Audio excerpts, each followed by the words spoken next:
A paz do Senhor, sejam muito bem-vindos ao nosso canal.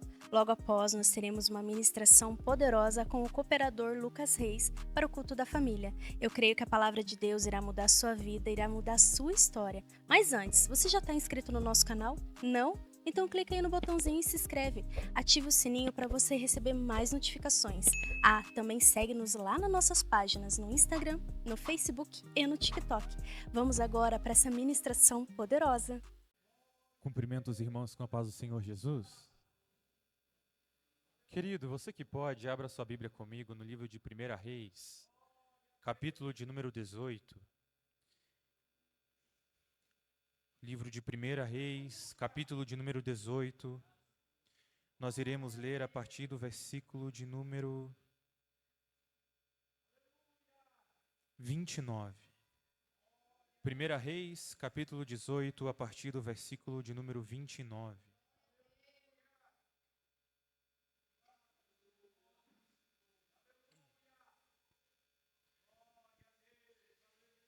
Eu louvo a Deus porque a Assembleia de Deus ainda é uma igreja pentecostal, irmão.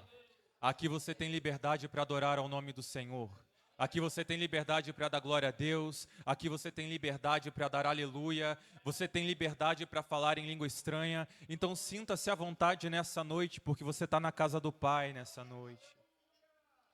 Quantos acharam podem dizer amém? A palavra do Senhor vai dizer assim: E sucedeu que, passando o meio-dia, profetizaram eles até que a oferta dos manjares se oferecesse. Porém, não houve voz, nem resposta, e nem atenção alguma. E então, Elias disse a todo o povo: Chegai-vos a mim. E todo o povo se achegou a ele, e reparou ali o altar do Senhor que estava quebrado. E Elias tomou 12 pedras, conforme o número das tribos dos filhos de Jacó, ao qual a palavra do Senhor veio dizendo: Israel será o seu nome. E com aquelas pedras edificou o altar no nome do Senhor, e depois fez uma vala em redor do altar, segundo a largura de 2 medidas de semente. Então armou a lenha, e dividiu o bezerro em pedaços, e o pôs sobre a lenha. E disse: Enchei de 4 cântaros de água, e derramai sobre o holocausto e sobre a lenha, e fazei uma segunda vez, e fizeram. E disse: Fazei a terceira vez, e pela terceira vez assim o fizeram. De maneira que a água corria diante daquela valeta, diante do altar, e até toda aquela valeta se encheu de água. E sucedeu, pois, que oferecendo-se a oferta de manjares, o profeta Elias se achegou diante deles e disse: O Senhor, Deus de Abraão, de Isaque e de Jacó, manifeste hoje que o Senhor é o Deus de Israel, e que eu sou o seu servo, conforme fiz todas essas coisas. Responde-me, Senhor, responde para que o povo conheça que tu é o Senhor Deus, e que tu fizestes, e o que o seu coração nos traz. Então caiu fogo do Senhor, e consumiu todo aquele holocausto, a lenha e as pedras, e também o pó, e ainda lambeu a água que estava na valeta. E os irmãos podem se assentar. Queridos, a palavra a qual nós acabamos de ler, ela vai retratar um episódio vivido por Elias. Elias é um profeta muito conhecido da gente. Elias, todo mundo que frequenta a escola bíblica dominical conhece o nome de Elias. Já ouviu pelo menos falar sobre Elias alguma vez. E Elias foi levantado por Deus para profetizar num tempo muito difícil para Israel. Quando Deus levanta Elias para profetizar no tempo de Israel, Israel está dividida. E no Reino do Norte nunca se teve uma economia tamanha como tinha naquele tempo. Israel estava crescendo economicamente, porém, o rei Acabe se casou com uma mulher denominada Jezabel. Jezabel esta que todos nós sabemos que ela era idólatra. Todos nós sabemos que ela frequentava cultos a Baal. E então, quando Acabe se junta com Jezabel, ela traz toda aquela cultura politeísta para dentro de Israel, que até então tinha apenas um Deus, o Deus verdadeiro. Agora Israel passa a se tornar uma nação politeísta.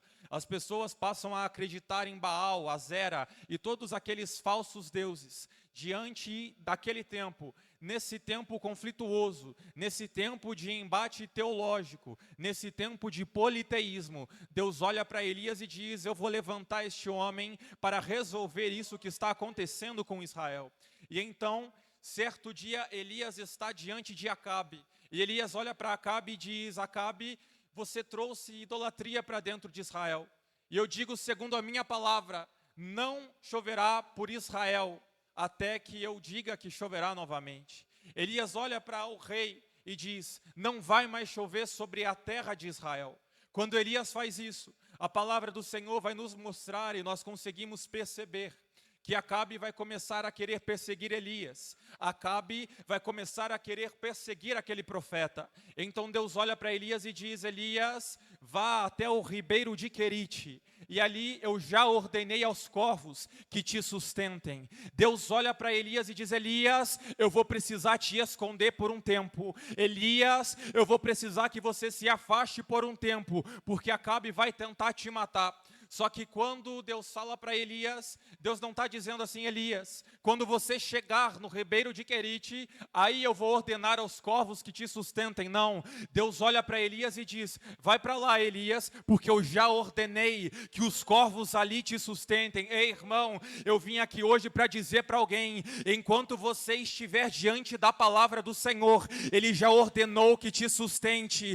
Não vai faltar farinha na sua casa, nada vai faltar na sua casa, porque enquanto você está diante da palavra de Deus, Ele já está enviando o sustento para a sua vida. Querido, muitas vezes a gente vem para o culto e Deus fala uma palavra de que Ele ainda vai sustentar, de que Ele ainda vai fazer. Só que Deus me trouxe hoje nesse culto para dizer: Ele já está fazendo, Ele já ordenou que você vai ser sustentado. Então fica tranquilo, porque você ainda tem um Deus que tem poder, você ainda tem um Deus que faz milagre, você ainda tem um Deus que multiplica. Aleluia! Querido, e ainda mais, Elias tinha dito: não choverá sobre Israel, até que eu traga uma nova palavra. Porém, Deus manda que Elias vá até junto a um ribeiro. Irmão, o ribeiro é um pequeno traço, um pequeno braço do mar. É um ambiente onde tem bastante água. Então, enquanto faltaria água para a nação inteira, Elias continuaria tendo abundância de água na sua casa.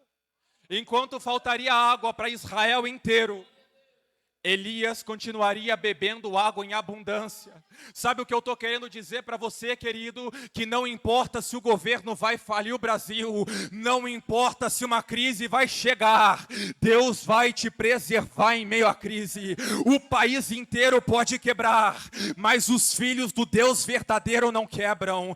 O país inteiro pode cair por terra, mas Deus vai sustentar a igreja, Deus vai sustentar a tua casa, Deus vai sustentar a sua família. Aleluia. Glória a Deus. Aleluia.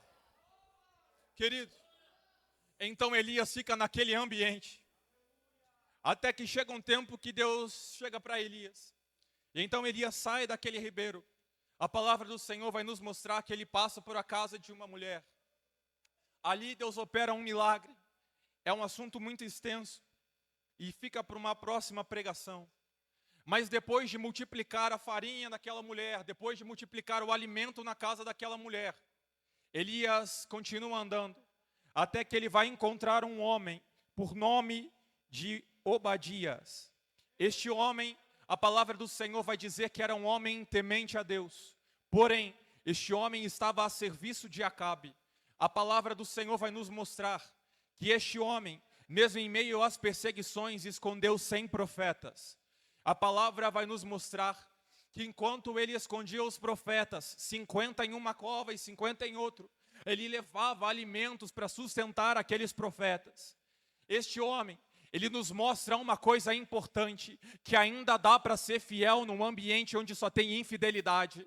Este homem nos mostra que ainda dá para ser fiel a Deus em um ambiente que todo mundo é mundano, em um ambiente que todo mundo é idólatra. Ainda dá para ser fiel ao Deus verdadeiro, ainda dá para ser fiel lá no seu trabalho, ainda dá para ser fiel lá na sua faculdade, ainda dá para ser fiel em meio à sua família. E se você for fiel, Deus vai te sustentar, Deus vai te abençoar, e Ele vai te derramando graça, Ele vai te derramando ousadia, até que um dia você vai perceber que você não foi contaminado pelo ambiente, foi o ambiente que vai ser transformado por você.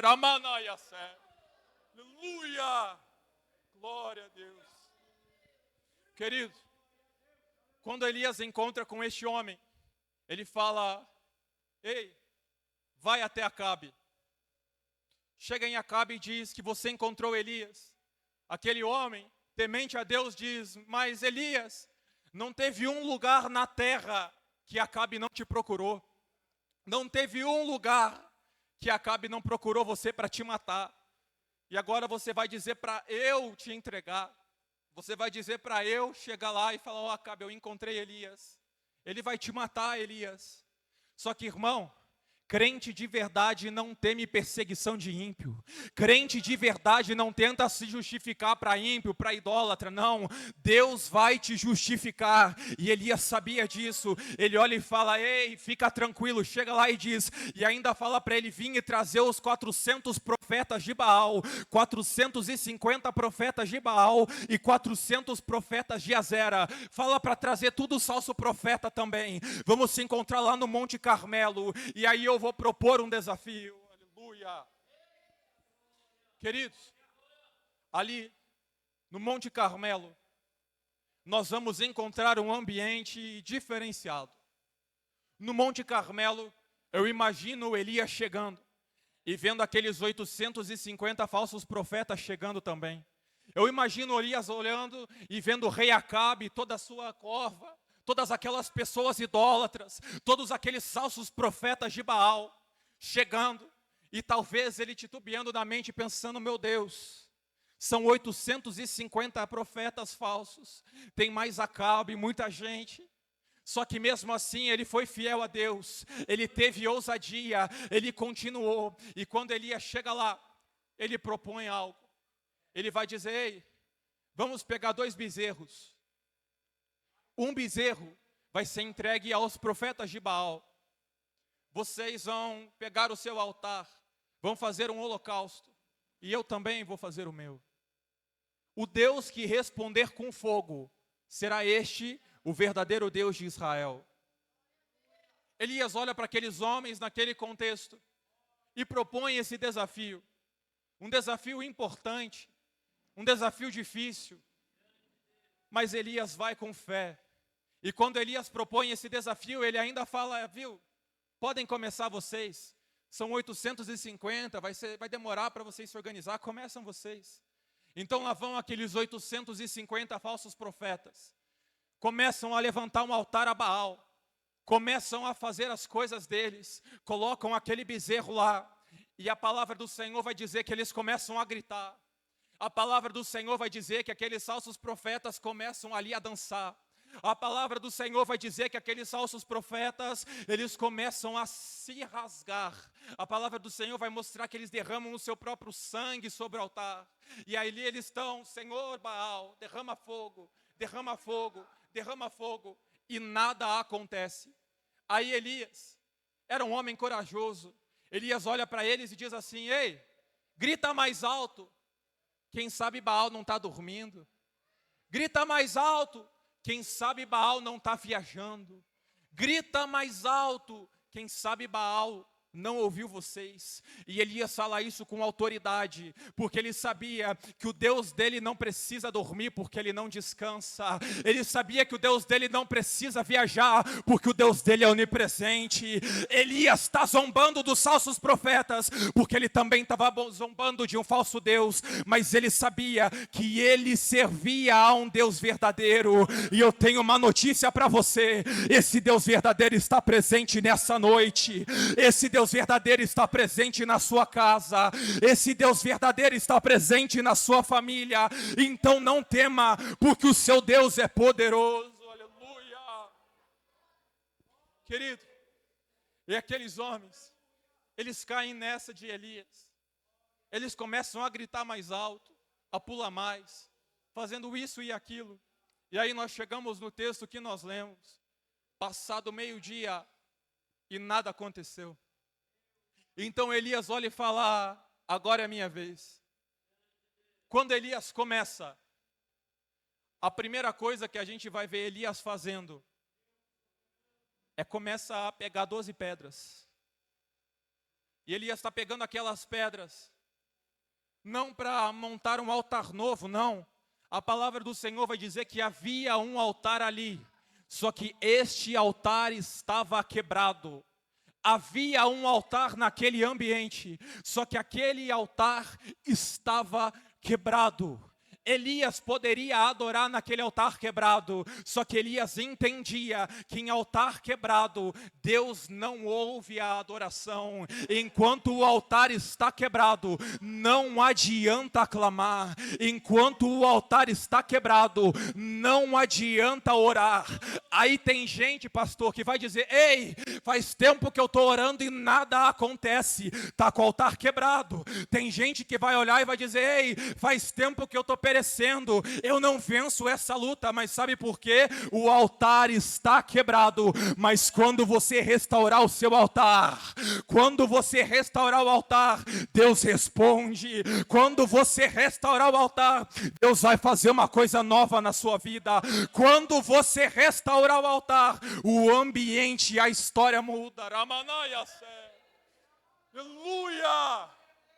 Querido, e o que é interessante é que o altar no Antigo Testamento poderia ser levantado com pedras.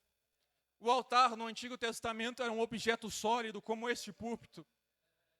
Só que a partir da nova aliança, do Novo Testamento, o altar é o nosso coração.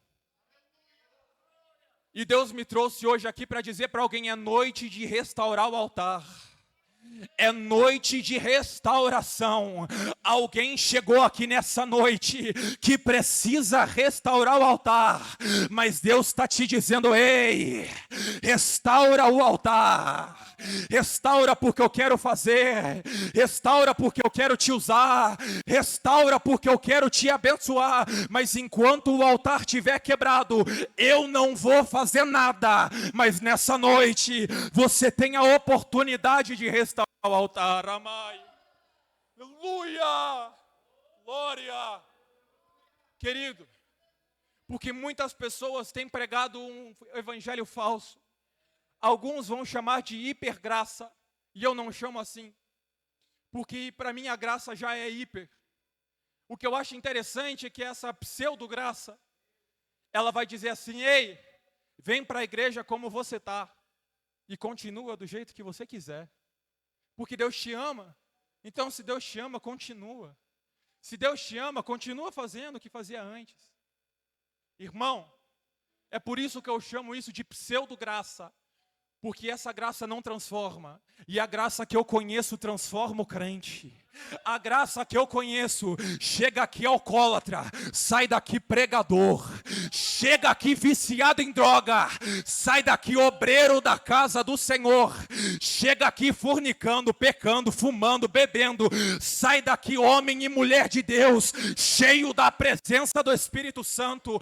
Essa graça ainda transforma, essa graça ainda transforma, essa graça ainda muda a vida, essa graça ainda impacta. E essa graça está presente nessa noite. Onde tiver um coração disposto, Deus derrama dessa graça. Onde tiver um coração desejoso, tem graça de Deus nessa noite. Glória! Aleluia! É noite de restaurar o altar, irmão. É noite de começar a mudar o jeito que você levava a sua vida. É noite de começar a seguir este manual de fé. É noite de restauração para a sua vida, para a sua casa. Sabe por quê, querido? Porque Deus quer te abençoar. E quem está impedindo a bênção é você mesmo. Deus quer te levantar. E quem está impedindo a bênção é você mesmo. Restaura o altar. É o que o Senhor manda dizer nessa noite. Restaura o altar. E eu vou fazer coisa grande na sua vida. Aleluia! Querido, o que eu acho interessante é que tem um povo assistindo. E aí Elias olha para aquele povo e diz: ei, até quando vocês vão continuar cocheando entre dois pensamentos? E o que eu acho interessante, querido, é que a pessoa que está cocheando é uma pessoa que está mancando. E a pessoa que está mancando, uma hora ela está em cima, e a outra hora ela está embaixo, porque ela está mancando. Então Elias estava dizendo: ei, Deus quer deixar vocês em cima, e você está ficando embaixo por culpa sua mesmo. Deus está querendo fazer coisa nova, mas você continua embaixo por sua culpa. Ei, Jesus não morreu na cruz para você continuar com o altar quebrado. Jesus não morreu naquela cruz, não derramou o sangue dele para você continuar vivendo de qualquer jeito, não. Jesus quer mudança, Jesus quer que você seja obediente, Ele quer santificação, e quando isso acontecer, Ele derrama o Espírito Santo sobre a sua vida, Ele derrama fogo sobre a sua vida. Sabe aquela dor que você sentia? Ele cura. Sabe aquele processo que está lá com o advogado? Ele vai mudar a causa, porque Deus continua sendo o advogado dos advogados, continua sendo o médico dos médicos, só que você primeiro precisa restaurar o altar. Aleluia! Aleluia! Queridos, então Elias está restaurando aquele altar. E agora Elias coloca lenha no altar, porque não tem como ter fogo sem ter lenha. É impossível ter fogo onde não tem lenha. Eu acho lindo uma canção que os jovens têm cantado por aí. A nossa geração ainda tem lenha para queimar. É uma canção linda. Porém, quantos desses jovens verdadeiramente estão queimando a lenha? Quantos desses jovens verdadeiramente têm lenha no altar? Quantos dos irmãos que vêm nos cultos ainda têm colocado lenha sobre o altar? Quantos irmãos ainda têm glorificado nos cultos? Quantos dos irmãos ainda têm trazido as suas ofertas? Quantos dos irmãos estão realmente cultuando e não só assistindo um culto? É impossível viver um avivamento sem adoração, sem entrega no altar. Só que eu sei que Deus está levantando um povo aqui no Panamá, um povo que ainda coloca lenha no altar, um povo que ainda se derrama em cima do altar, um povo que ainda levanta a mão, glorifica o nome dEle. Aleluia! Querido, depois da lenha, ele coloca lá aquele bezerro. Colocado o bezerro, tudo pronto. Eu imagino os profetas de Baal dizendo: agora ele vai orar, agora ele vai fazer alguma coisa. Mas a palavra vai mostrar que Elias pega e coloca 4 cântaros de água. Aí, não satisfeito em colocar 4 cântaros de água, ele fala: põe de novo. Colocado mais os 4 cântaros de água, ele fala: põe mais uma vez. Colocado mais 4. Agora Elias olha e fala: agora tá bom. Agora ficou legal. Mas sabe por que ele coloca estes cântaros de água? Porque, irmão, o que o povo mais precisava naquele tempo era água. Água naquele tempo valia mais que diamante. Água naquele tempo valia mais do que dinheiro. 3 anos que não chovia sobre Israel. E aí eu imagino o povo olhando e dizendo: Elias, está desperdiçando água. Aí Elias olha para eles e diz: vocês se perderam mesmo. Vocês esqueceram de tudo mesmo. Porque o altar não é lugar de colocar o que resta.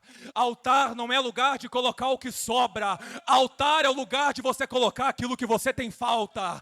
O altar é lugar de você colocar aquilo que você tem de melhor.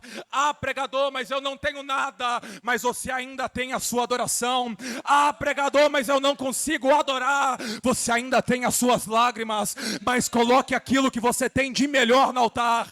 Não vem com o resto para Deus, não. Coloca na frente de Deus aquilo que você tem de melhor, porque aí Ele vai te retribuir, porque o meu Deus não fica devendo nada para ninguém, o meu Deus não fica devendo dinheiro para ninguém, o meu Deus não fica devendo nada para ninguém, mas você precisa primeiro entregar nas mãos dEle, aleluia. Querido, quando Deus for te responder, Ele não vai te responder por parte. Quando Deus for te responder, Ele não vai dar meia resposta. Então, por que você tem entregue meio dízimo? Por que você tem entregue só aquele 1 centavo que sobrou no fundo do bolso? Por que você tem entregado para Ele o resto? Se quando Ele for te entregar, Ele vai entregar aquilo que tem de melhor nessa terra.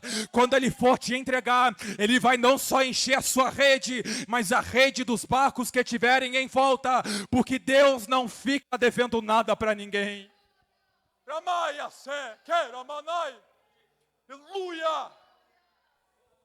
Segundo fato, irmão, Elias coloca água sobre aquele altar para dizer: ei, agora é impossível o homem colocar fogo nesse altar. Ei, agora é impossível que eu vou forjar. Sabe por quê, irmão?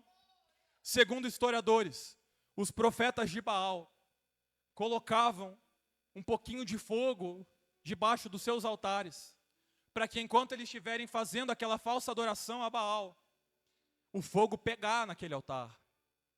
E aí aquele fogo estranho põe fogo no altar.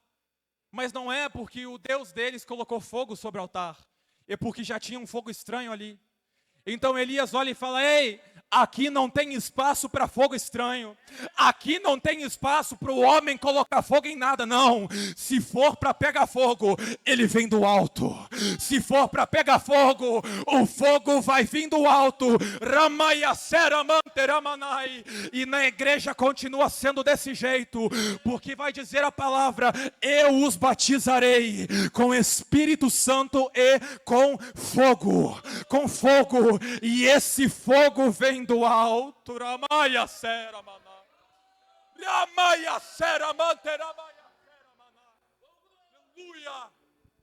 Elias está dizendo: ei, onde começa a impossibilidade do homem, começa o agir de Deus.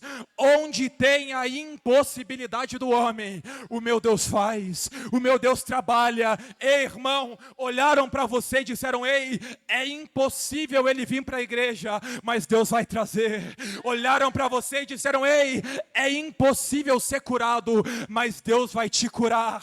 Sabe por quê? Porque o meu Deus é especialista em fazer o impossível. O meu Deus é o especialista em mostrar para incrédulo que Ele ainda tem poder. Aleluia! Glória a Deus! Irmão,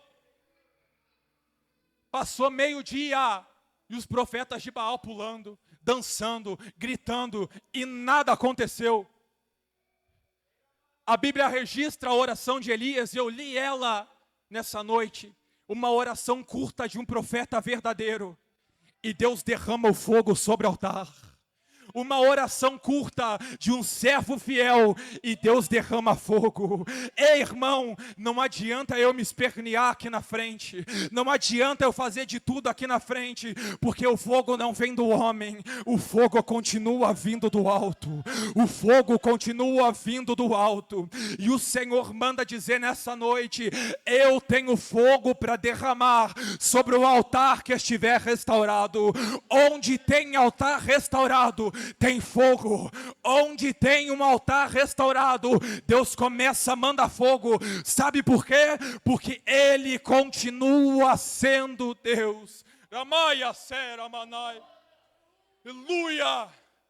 Irmão, depois de simplesmente acabar com os falsos profetas, o povo começa a dizer: só o Senhor é Deus, só o Senhor é Deus, só o Senhor é Deus. Sabe o que Deus está querendo dizer para alguém nessa noite? Ei, a partir do momento que você restaurar o altar, a partir do momento que eu derramar fogo sobre a sua vida, todos os seus parentes vão começar a declarar: só o Senhor é Deus, só o Senhor é Deus. Ei, irmão, está preparado para ouvir o seu esposo começar a dizer: só o Senhor é Deus? Está preparado para ver o seu filho dizendo: só o Senhor é Deus? Está preparado para ver sua casa declarando: só o Senhor é Deus? Ramaia. Deus me trouxe hoje aqui para dizer para alguém: ei, eu vou resgatar tua casa, eu vou resgatar o teu filho, eu vou resgatar o teu marido. Por quê? Porque você está restaurando o altar hoje, porque você está restaurando o altar hoje. Alguém chegou nessa noite com o altar quebrado, o altar destruído, mas Deus está restaurando o altar, porque Ele tem um plano para a sua vida, Ele tem um plano para a sua família. Querido, depois de tudo isso, eu estou sentindo graça nessa noite.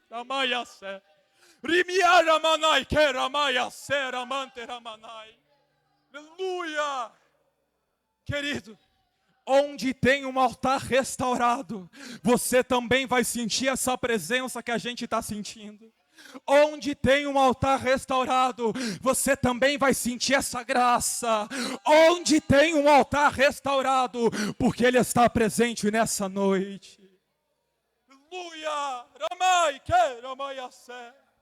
Ramai, ramanai. Aleluia.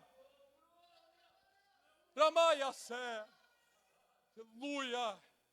Querido, o que é mais lindo de ver é que depois de tudo isso, Acabe derrotado vai para sua casa. E eu imagino Acabe se lamentando, pensando em tudo o que tinha acontecido. Só que a palavra do Senhor, querido, vai dizer que depois que Acabe volta para sua casa, Elias vai de novo ao encontro dele. Só que aí o que Elias está para fazer não é mais derramar fogo, não é mais restaurar o altar, porque o altar já estava restaurado. Elias estava indo para dizer: vai voltar a chover em Israel. Vai voltar a chover em Israel. Sabe por quê? Porque agora o altar está restaurado. Querido, para encerrar, Deus me trouxe hoje aqui para dizer para alguém: ei, há muito tempo você está esperando por alguma coisa. Há muito tempo você tem esperado por algo da parte de Deus. Só que não está acontecendo porque o altar estava quebrado. Só que agora, assim como Elias ouviu o barulho da chuva, parece que pela fé eu já consigo ouvir o testemunho que você vai dar, dizendo: eu restaurei o altar, mas eu recebi graça. Eu restaurei o altar, mas eu recebi o meu milagre. Eu restaurei o altar, mas o mesmo Deus que eu fui fiel com Ele, agora está sendo fiel comigo. Aleluia. Querido, se coloque de pé junto comigo. Ramaiassé, Ramanai, Ramaqueramanaiassé, Ramanteiramanai. Aleluia. Tem alguém que chegou nessa noite, que há muito tempo você tem sonhado com algo. Há muito tempo você tem dito para Deus: Deus, como eu queria que isso acontecesse na minha vida. Só que o altar estava quebrado. Só que o altar estava rachado. Só que o Senhor está querendo restaurar o seu altar nessa noite. O Senhor está querendo restituir o altar nessa noite. Deus tem grandes coisas para fazer na sua vida. Só que primeiro, você precisa restaurar o altar. E eu convido o primeiro que quer restaurar o altar nessa noite. Eu convido o primeiro que quer viver os planos de Deus na sua vida nessa noite a vir aqui na frente. Eu quero orar junto com você.